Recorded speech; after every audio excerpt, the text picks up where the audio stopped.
குரு ஆஸ்ட்ரேலிய நேயர்கள் அனைவருக்கும் வணக்கம். 14 ஏப்ரல் 2026 செவ்வாய்க்கிழமை.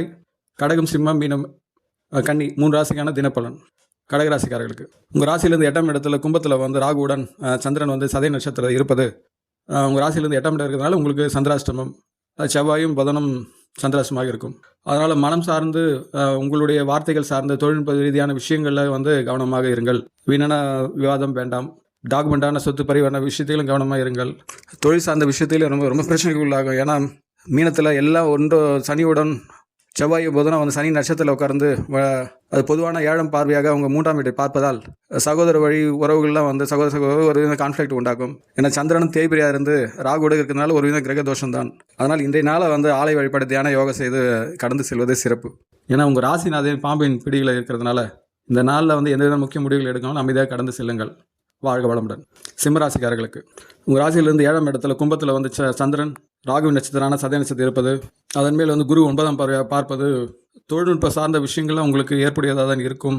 இருந்தும் உங்கள் ராசிநாதன் சூரியன் உச்சமாக மேஷத்துக்கு செல்கின்றதனால் ஒரு தைரியமான ஆற்றல் எல்லாம் மேம்படும். கூடவே சுக்கிரன் இருக்கிறதுனால உங்கள் சுக சார்ந்த விஷயங்களில் ஒரு விதமான ஆடம்பரம் சார்ந்த விஷயங்களில் பொழுதுபோக்கு சார்ந்த விஷயங்களில் ஒரு பின்னடைவை ஏற்படுத்துவதாக இருக்கும்.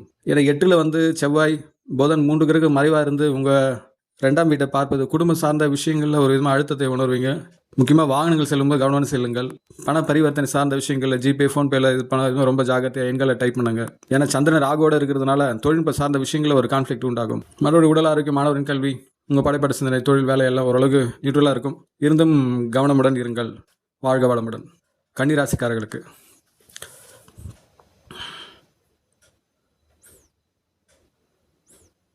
வீட்டில் இருந்து 6ஆம் வீட்டில் சந்திரன் ராகுவுடன் இணைந்திருப்பது ஒரு வித மறைவுஸ்தானம் தான்.